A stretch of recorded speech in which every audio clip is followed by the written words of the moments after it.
Todd Schroth here with EXP Realty and the Todd Schroth home selling team. Wanted to talk to you today about the January market update with my team member, John Millard. Afternoon, everybody. Appreciate you being here today. Thank you, thank you. So you're out in the field right now selling houses and really crushing it. I want to see, what are you seeing with the January markets right now? Well, we're kind of seeing a continuation of December, honestly. Every house is going relatively quickly, and we encourage our buyers to make sure they're ready to go when they start looking. So what are you seeing for the average sales price here in the Orange and Seminole County markets? So for Orange and Seminole, it looks like we're still hovering around that 350 to 360 range average.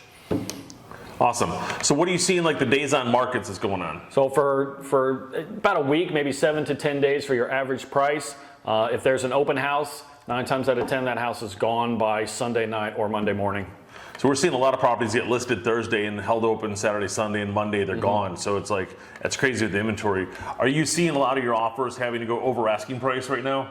Some of them are, yes. So we're, at minimum, we are at asking price. I think if someone's out there looking to buy a home, you should expect to pay at least the asking price at this point. And hopefully you won't have to go too far over, but that's definitely a possibility. Yeah, I'm seeing that really depends on the property, location and stuff. I mean, some that I was looking at this weekend, we're going like, you walk in, every room's a different color. You're thinking, oh my gosh, okay, let's call this a stress sale. No, it's 30 grand over asking. Yeah. It's crazy the way some of the properties are. Well, I think we are seeing one positive thing is, everybody talks about last year, it was crazy multiple offers, and that is slowing down a bit. Yeah. But I think you're still at listing price. It's just not you're competing against 10 people. You might be competing against 2 or 3 other buyers. So what are you seeing with the inventory coming in, now that we've gotten through January or through December, going into January, are you seeing more inventory coming around? Because I know a lot of people want to wait till the first of the year. So we are seeing a little bit more inventory, but again, the houses aren't lasting any longer because there are so many buyers in the market. Yeah, so it's the demand. The demand is still high there. Yeah, demand is still over the inventory. Okay, we got to get more inventory. So if you're thinking about selling, give us a call, because we've got buyers that are potentially sitting out there waiting to get into a property, and they'd love to strike a deal on you guys, with you guys right away. Absolutely. So, John, when you're out there with your buyers right now, how are you advising your buyers as far as the market and offers to be written? Buyers want to get into a property in say April, when their lease is up. Are you suggesting they start looking now, or are you thinking like a month or 2 out? Oh, I definitely say people should start looking earlier than later. If nothing else, you just get a sense of what's out there, what your budget will buy, and the type of house you may or may not want. A lot of times people think they want one thing and then they start looking at houses. Turns out they buy something completely different. Very common. Yeah, it happens all the time. And as far as if you're renting, I wouldn't wait for that either, honestly, because if the interest rates go up a little bit, you're going to pay more than you would save breaking your lease, at least long term. So, a suggestion there, for the renters that are out there, if you are renting, you want to look about 4 months out from your lease expiring, because, I'm out with a buyer right now. We're 2 weeks now, we're on our 5th contract trying to get accepted. So that's 2 weeks. Imagine and then we're out every day looking at stuff. If you're only on the weekends able to look, then you're a month or 2 out. And you're going to end up sitting there, come down to the last 30 days and have to buy a house you don't like, or end up going on a month to month. And there's penalties in that. It's like another $500, a month in rent. I have a client that exact same thing happened. Yeah. So they waited about a month before their lease ended, before they started looking and getting serious. And now they're on their 2nd month to month, and it's killing them. And they still can't find the house they want, or they lose in the contract. Yeah, and this is we got to educate on the contract process. So let's just talk about this for a second. What are you doing to make your contract stronger for the people that are now getting more motivated? Because you got to write 1, 2, 3 contracts sometimes before they really understand what the market's doing. And each time we've done this other offer with my buyer, we've had another education as far as what's happening. What are you educating your buyers on who are getting down to that ticking time bomb? So number one, obviously, when you're writing a contract, a lot of it is about finances. So if I'm bidding over my asking price, or the asking price, can the buyer afford that? Number one. The other big thing is the appraisal contingency. So if a house does not appraise for the amount you purchased it for, you have to come up with the difference in cash. And can the buyer afford that, or what can they afford? Right. And do they have that cash? And if not, that may not be the right house for them. And my education to my client yesterday when we discussed the appraisal gap was, you're putting 10% down on a $500,000 house. It only appraises at $480,000. So it means you're putting now $48,000 down plus 20 grand. Right. So do you have that additional $20,000, or how do we arrange the financing for that? Absolutely. One that we just bought, we just bought a house ourselves, and we were putting 20% down, realizing that I can keep it was a $400,000 house for $425,000, but I could keep $42,000 in my pocket and only do 10% down. And that house appraised, thank God, actually overappraised. But if I was in this situation, I could switch my financing to 10% down, and it only cost me another $100 a month. Yeah. So I was like, cool, keep the money in hand. So there are definitely things that you can do if that happens. Something you definitely want to discuss with your lender ahead of time, though, because if you don't have that option available, then it makes it difficult to get your offer accepted. Yeah, and you want to work with a lender, I really think, who's going to have it be a partner with you, not just a processor with you. Because if they're a partner with you, they're going to help educate you through the process and work with you on your guidance that you're giving the buyers, not how they want to see things. The same buyer that I'm working with said, hey, we want to do this one VA. And I said, you're not going to get it. Don't even write it. And we have another offer sitting out there. That's a VA, but it's been on the market 2 weeks. It's with a corporate institution, so they take 2 to 3 days to get back to you, and there's no offers on it. So like, fine, let's try the VA situation.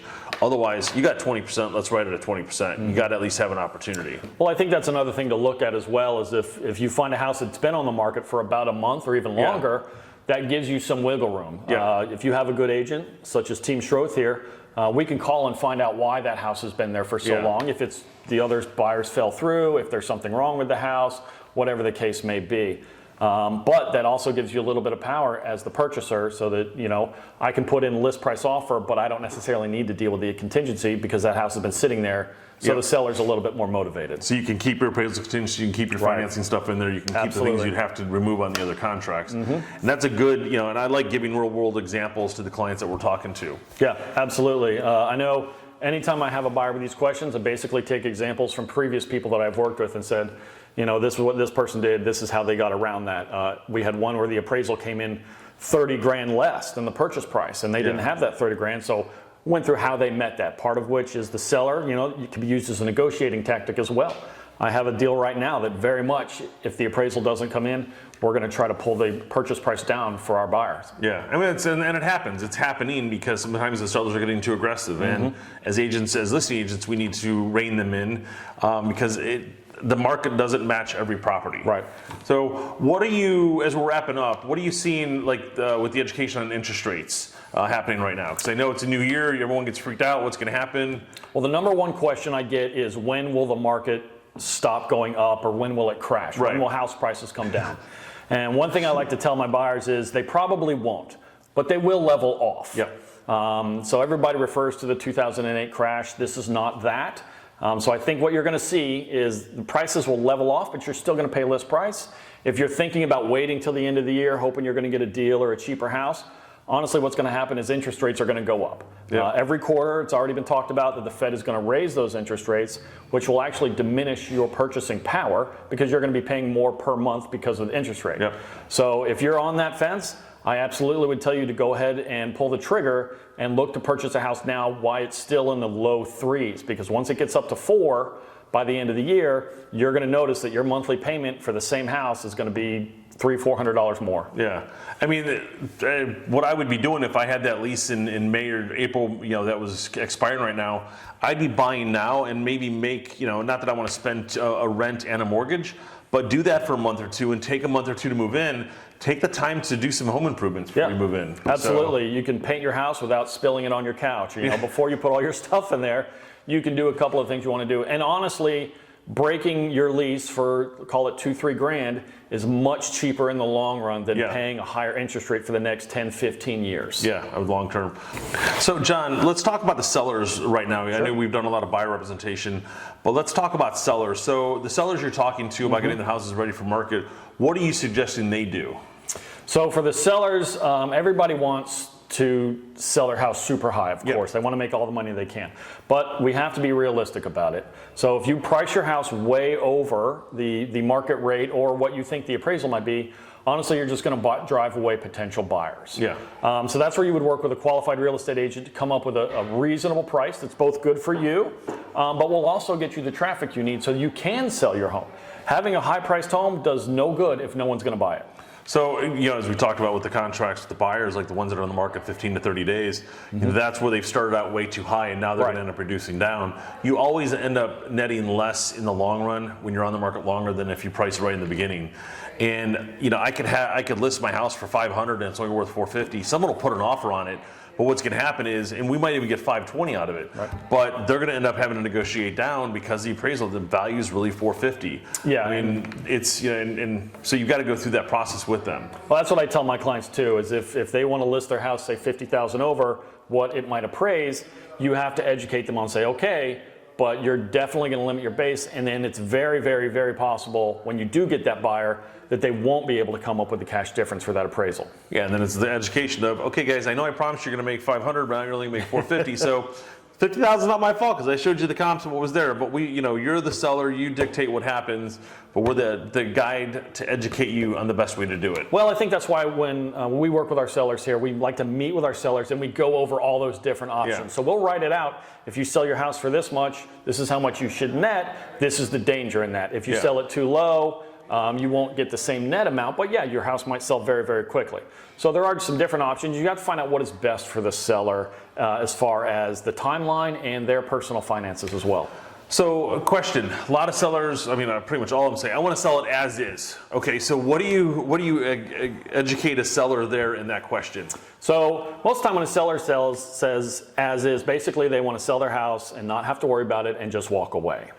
That is not always realistic because a lot of times, their roof is old, which makes it hard to sell. Simple things like your water heater is old, stuff like that, some very minor maintenance things that might cost the seller $300, $400, $500 to fix, but will keep away a lot of buyers. Right. Or if they do get a contract on it, they're going to end up spending $3,000 after the inspection to fix things so that the contract still stays on. Yeah. So you're better off kind of taking care of a lot of the little things ahead of time. It's smart because if they walk in and they see the new hot water heater or they see the deferred maintenance taken care of, Yes. it shows pride of ownership. Right. And when I see the as is sale, I usually expect discount. And when they say sold as is, and yes, every contract's written as is, but it's subject to inspection. If your house is things that we don't see in the attic or other stuff, those are things that we didn't know about. I can walk around a house and pick a lot of things out, but if I see a lot of deferred maintenance, we're talking it could be thousands of dollars if you would have maintained or taken care of prior to listing. And that's the one thing, if a buyer can see a lot of the things that you didn't take care of or was old, they're just going to assume there's a lot more stuff that they don't see. Yeah. So that might turn them off. So suggestion to the sellers is get your deferred maintenance taken care of prior to listing. Everyone's backed up, everyone's behind out there, or even offer credit if it's the new roof, get it scheduled or offer, whatever the cost is to get that done. Because it's an insurance issue too, because the insurance companies are getting it a lot harder to get things done now. Absolutely, absolutely. Yeah. And that's one of the reasons, that's another thing we talk about here when we meet with our sellers is what should we do ahead of time to make the house ready for sale? What do we have to do and not what you don't really have to do. Obviously not everybody wants to replace their roof just to sell their home, but what are the other things that we can do to make that more palatable? What it looks like on the buyer side, I think, is the best education to have with the sellers. Because, what are they going to do? They're going to be, most of them are going to be a buyer. Absolutely. So what does it look like on the opposite side? And you kind of have that double education while you're sitting there. Yeah. So really appreciate the seller side too, because that's key, because as we're getting people calling us right now to get the homes ready for spring, because I have a lot of appointments right now for February, March. Normally we get appointments, we are like next week and getting the house listed. No, these are like 2-3 months out, which is great. Stay in touch with them, talk about how things are going, get the work done that needs to be done to really maximize the value for when the market really skyrockets. Yeah. And it's still, skyrocketing right now. And I say skyrocketing being inventory. Yeah, absolutely. And I actually like sellers that are 2 or 3 months out from putting their house out because number one, it's a lot less stressful for that seller. Yeah. So they can do all the things they need to do. They can figure out their plan after the house is sold. Yep. And then take care of anything or anything they need to pack, or all the small things can be done very easily without that time pressure as well. No, it's awesome stuff. Thank you, John. Appreciate that. Anytime. Cool. Well, John, I appreciate you jumping in today with the market video. This is something we want to bring to you guys every month. And John, you got a lot of insight you brought in, so I really appreciate that. Thank you, guys. It was great being here. Thanks, Todd, for the opportunity, and I hope to see you guys out there. So anybody who wants to contact you about buying a house or selling a house, let's throw some information out there. You can call me. I'm John Miller. My number is 321-888-5908. I am always available, and I will always answer my phone. And if you just want to call and ask a question, I'm here for that too. Now, do you answer if it says spam on it? No. All right, perfect. So he answers everything but spam. Everything but spam. All right. Thanks, guys. Appreciate you. Bye-bye.